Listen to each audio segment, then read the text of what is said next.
నిద్రలేమే అన్నది ఎందుకు ఉంటుంది, ఎందుకు పడుకోలేకపోతున్నాం అని ఆలోచిస్తే ఏదో ఓవర్ థింకింగ్ లేకపోతే ఇంకేమన్నా ఇబ్బందా అని అనుకోవడానికి లేదండి.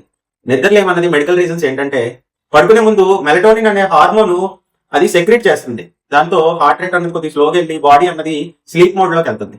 ఎప్పుడైతే ఈ ఇన్సోమియా సోకాల్డ్ నిద్రలేమి వల్ల మెలటోనిన్ రిలీజ్ అన్నది లేట్ అవుతుంది, కార్టిసాల్ అన్నది హైగా ఉండిపోతుంది.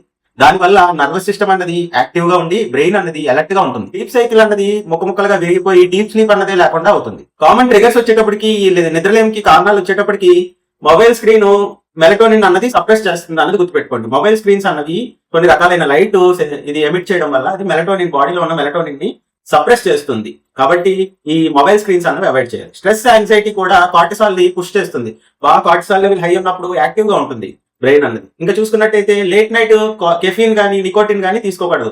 అంటే కాఫీ కానీ సిగరెట్ కానీ బ్రెయిన్ స్టిమ్యులెంట్స్ అన్నమాట. వీటి వల్ల బ్రెయిన్ అన్నది రిలాక్స్ అవ్వదు. ఇరెగ్యులర్ స్లీప్ ప్యాటర్న్స్, కొంతమంది నైట్ డ్యూటీ చేస్తారు, మార్నింగ్ డ్యూటీ చేస్తుంటారు, ఒక రిథమ్ లో ఉండదు బాడీ అన్నది. ఆ ఇరెగ్యులారిటీ అన్నది స్లీప్ అన్నది షెడ్యూల్ అన్నది కరెక్ట్ గా పెట్టుకోవాలి. ఈ టైం పడుకున్నాం, ఈ టైంలో ఇస్తున్నాం అన్నది ఖచ్చితంగా ఉండాలి. అలానే థైరాయిడ్ ఇష్యూస్ ఏమన్నా ఉన్నాయా, ఎసిడిటీ ఏమన్నా ఉందా, ఆస్తమా కానీ ఏమన్నా ఉందా, విపరీతమైన నొప్పులు ఏమన్నా ఉన్నాయా అన్నది కూడా ఒకసారి చూసుకోవడం అన్నది మంచిది. రాత్రిపూట హెవీ మీల్స్ అన్నవి కూడా నిద్రని డిస్టర్బ్ చేయడానికి ఆస్కారం ఉంది. Late night phone over scroll చేస్తున్నారు, అవి కూడా అవాయిడ్ చేయాలి. ఫోన్ అనేది అసలు నైట్ టైం వాడకపోవడం చాలా మంచిది. ఇలా క్రానిక్ గా కానీ ఇన్సోమియా నిద్రలే ఉందంటే మెమరీ ఇష్యూస్ వస్తాయి, ఇమ్యూనిటీ అనేది బాగా తగ్గిపోతుంది, మూడ్ స్వింగ్స్ అన్నవి ఉంటాయి, ఐబీపీ, వెయిట్ గెయిన్, డయాబెటీస్ రావడానికి ఆస్కారం ఉంది, హార్మోనల్ చేంజెస్ రావడానికి, హార్మోనల్ ఇంబ్యాలెన్స్ రావడానికి ఆస్కారం. మెయిన్ గా ఫిక్స్డ్ స్లీప్ టైం పెట్టుకోవడం మంచిది.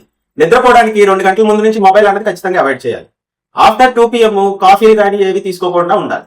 లైట్ డిన్నర్ తీసుకోవాలి. స్పైసీ ఫుడ్ అనేది నైట్ టైం అవాయిడ్ చేయాలి. 10 minutes బ్రీతింగ్ టెక్నిక్స్ కూడా చాలా important. Deep breathing techniques 10 minutes అన్న ఫాలో అవ్వడం చాలా మంచిది అనమాట. ఇవి పాటిస్తే మీరు లాంగ్ రన్ లో ఈ ఇన్సోమియా నుంచి బయటపడచ్చు. అలాగే హోమియోపతిలో చాలా చక్కని మందులు ఉన్నాయి.